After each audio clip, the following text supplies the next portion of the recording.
Hey everybody, this is Michael from Champion Puppy Training System. I wanted you to act now and sign up for June's new owner puppy boot camp. May filled up quickly and we're now taking reservations for June. So act quick before it fills up. We'll show you your puppy is a champion. Now enjoy the podcast.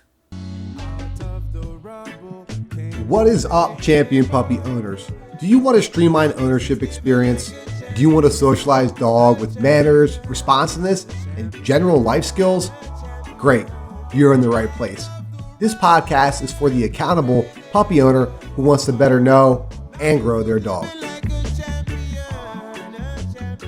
Welcome to or welcome back. Super excited to be at the top of this week where I'm going to be going over with you some of my other favorite tools that I use as a trainer above and beyond the crate that we talked about, above and beyond food puzzles and tug toys. Now we're just going to be going over some other things to really fill in your ownership model, because it really only takes, in my training system, about a half a dozen tools, but those half a dozen tools are absolutely essential. So what we're going to talk about today is leashes. So there's two main kinds of leashes that I use, and I'll talk about a third one just briefly. The two main leashes are going to be a regular 6-foot skinny leash. It's 6 feet. So what I often have my clients do is, you know your height, just like lift the leash up and see if the leash that you own is 6 feet or it might be 5 feet. Typically, it's not going to be longer. And it's skinny. And when I say skinny, I mean pretty darn skinny, where it's about 5/8 of an inch or a half of an inch, and it's not thick. And the reason why I like to train with a nice skinny leash, even if I'm working like an adult Mastiff or Rottie, is because I want the leash to really not be that apparent. I want that leash to barely be felt. And when you're working your dog, and when I say working your dog, it just means that you're communicating with your dog, you're flowing with your dog, you're dancing with your dog, so to speak. It doesn't mean that like it should feel like work or suck. It just means that like you are giving your dog your undivided attention. And sometimes you might be giving your dog attention and your dog's giving you its undivided attention, and you're talking to your neighbor and your dog's in the ready position.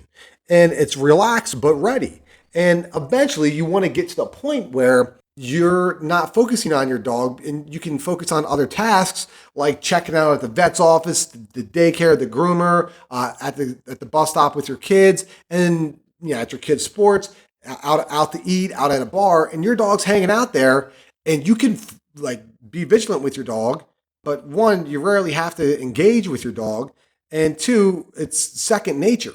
So just remember, at first, this is going to be a lot of thought that we put into these different body mechanics and leash usage and when you use your voice and how to set your dog up for success even before you come into these situations that you're engaging with your puppy. But you want your puppy to make the correct decision the majority of the time and just show its own impulse control, where you only have to jump in and spot your puppy very minimally. Now, at first, that's not going to happen. At first, it's going to be a lot that you have to learn and constantly be on top of. But I promise you it's worth it, because you do eventually get to the point where this is second nature for you. And as I already mentioned, your puppy shows that it has its own impulse control. So it's making its own correct decisions. So you only have to get involved rarely. Okay? So when I say working your dog, just remember that there's like a start, and it really is a lot of work. There's a lot of understanding that goes into it. But then from there, there's some aha moments that you start to have as a handler, as an owner. And then from there, there's just some good habits that your dog starts to develop that you can play off of. And there's frustrating points where your dog starts to get it and then it all goes out the window, like when the neighbor's dog comes by or something like that. But that's okay. We help you troubleshoot that in the Champion Puppy Training System courses. All right. So we're talking about leashes, skinny 6-foot leash that we don't want to be apparent. That way, when you get to the point when you're actively working your dog, where there's a lot of communication on that leash, or where that leash is attached to your dog and maybe at the end of your wrist, but it's not constantly being pulled on, okay? If we had the option of being like a warrior, right? Think about a warrior like in chain link armor, like a knight. And then there's going to be a ninja warrior who's wearing nothing but a loincloth and has like some like throwing stars in a blade, right? We want to be that agile, minimalist, again, agile, stealthy leash So we don't want to be a big, heavy duty, very apparent leash like that Knight is with that chain link armor, okay? And what does that mean? That means we're susceptible to a certain extent. That same warrior can be more easily cut in battle, right? So what we give up for in protection, we get the benefit of being lighter and more agile.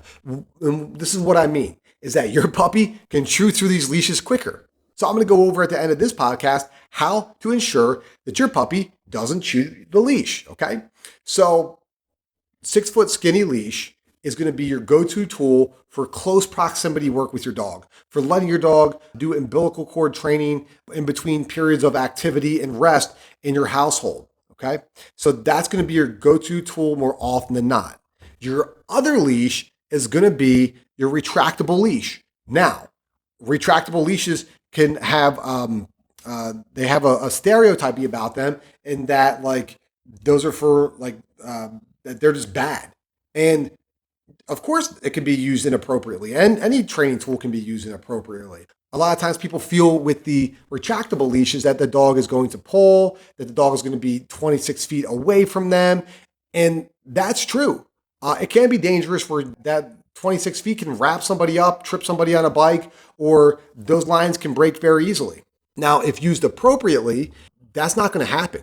So we encourage our clients to use specific stances to make a point where that leash is never getting locked out at that 26 feet length, maybe 20, 23 feet, but we're never going to let a dog just completely go, and then get to the point where you're top heavy going to be pulled over and put yourself, a bystander, another dog, and your dog in a compromised position, okay?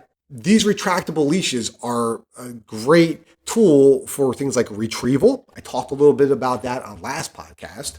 They're great for recall, coming when called at distances. They're great for general distance work when you're working your dog from a distance where now you can go past the 8 feet, the 6 foot skinny leash and the 2 foot extension of your arm. And it makes it where you don't have to use a long line. So a long line, a long lead, it's referred to a couple different things. Is just going to be like a skinny nylon leash, just like our 6 foot leash, but it's going to be 20, 30, 40, 50, sometimes up to 100 feet. And I love these for doing off-leash work with a dog where it gets to the point where in a progression that we drop the leash and the dog gets freedom while outside. That's about the only time where I use a long line anymore in my training. I like a retractable leash, but I like to initially work with a dog so much outside on a 6 foot leash that unless we're doing retrievals and maybe some off-leash sim, which is just off-leash simulation, where that puppy isn't really going to take advantage of that whole 26 foot leash because I've worked with that dog so much on a 6 foot leash that we actually give it the option to take all this additional slack, and it just doesn't.